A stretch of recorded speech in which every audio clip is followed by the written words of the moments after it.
Hi, I am PJ, your GM for Edge of Legends, and this is what you missed on Edge of Legends Nightmare of Doltonshire, Episode 1.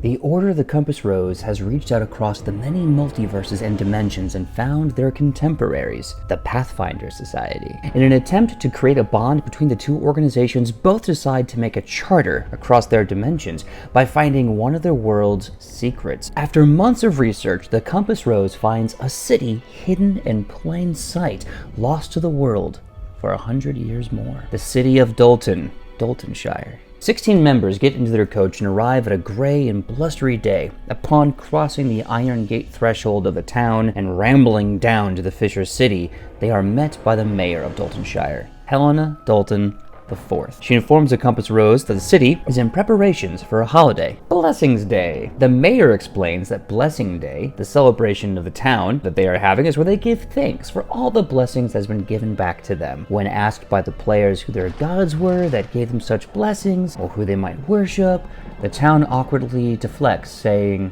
"No one. We are just blessed with food."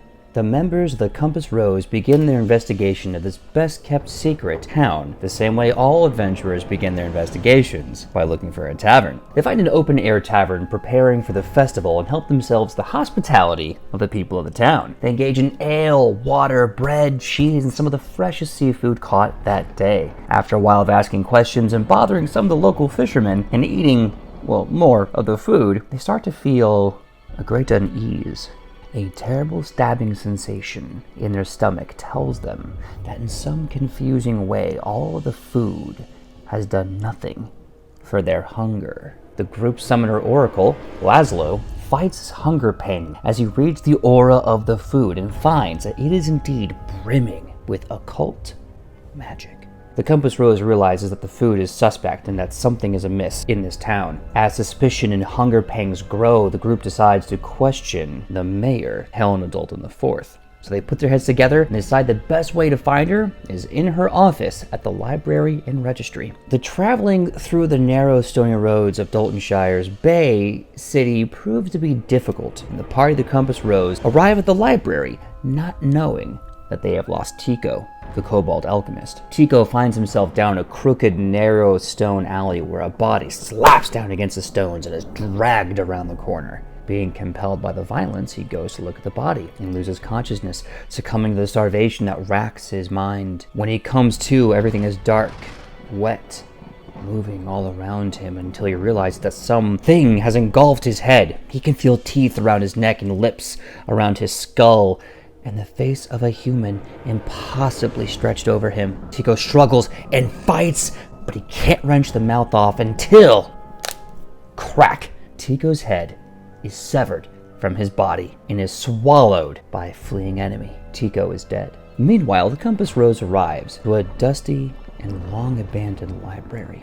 As they look around, they see 200 years of city census and inventory, but find 20-year missing history gap. Telema spies a map of the city hanging on the wall and examines it, seeing nothing interesting just beyond a town map, until Argo the Shuni spies a book, the last book before the 20 missing years.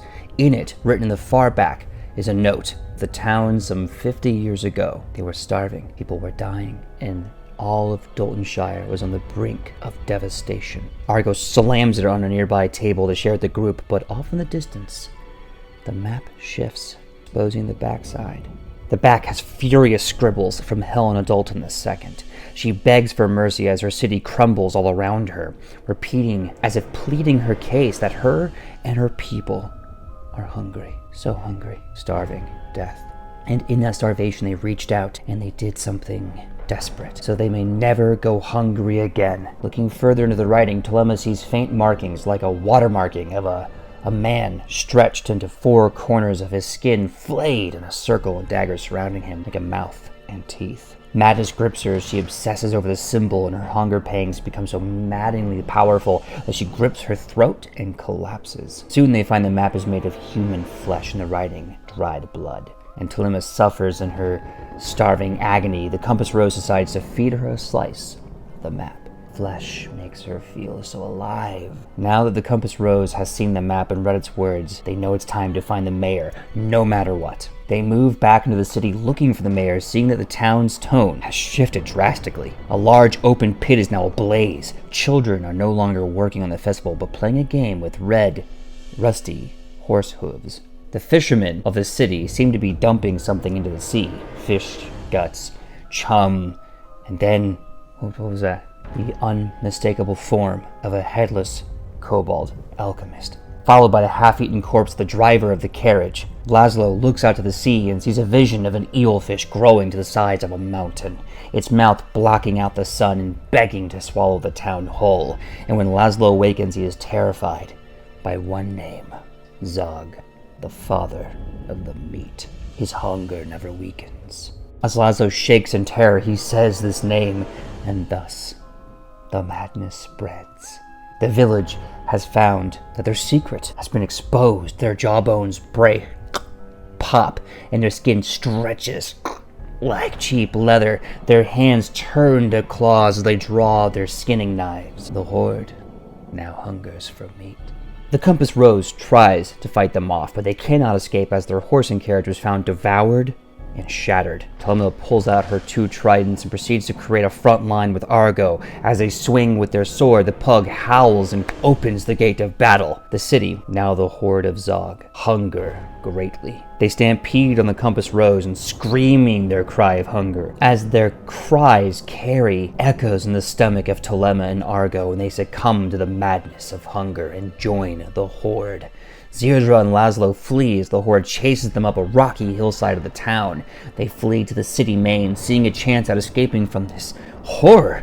Telema carries her trident and marks Laszlo as prey. Deirdre tries to hide within the horde and kill the now horrific Mayor Helena Dolton, who looks just like these monstrosities. Argo, now a member of the horde with Telema, smells and senses flesh and food of his former friend, extends his pug maw, breaking the jawbones and growing to a horrific monster of a pug man, and collapses his jaws over Deirdre. She fights and struggles with all of her might until Argo clamps down and swallows her whole. Deirdre is now dead. Meanwhile, Telema and the horde chase and stab at Laszlo, his retreat marred with violence, his body bloody and broken, his lungs bursting and burning, his blood almost replaced with adrenaline entirely, as his knees buzz, legs go numb, and then Laszlo makes it to the city main as the only survivor with 1 HP.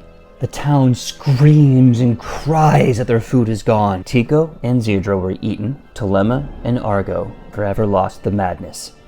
We close this episode. But what new horrors and adventures awaits in episode 2 of Nightmare of Doltonshire? Tune in Wednesdays, 8 p.m. Pacific Standard Time on twitch.tv/Nat20 Productions Official. We look forward to seeing you in the chat, becoming legends right along with us, and survivors as well. And happy Halloween. See you then.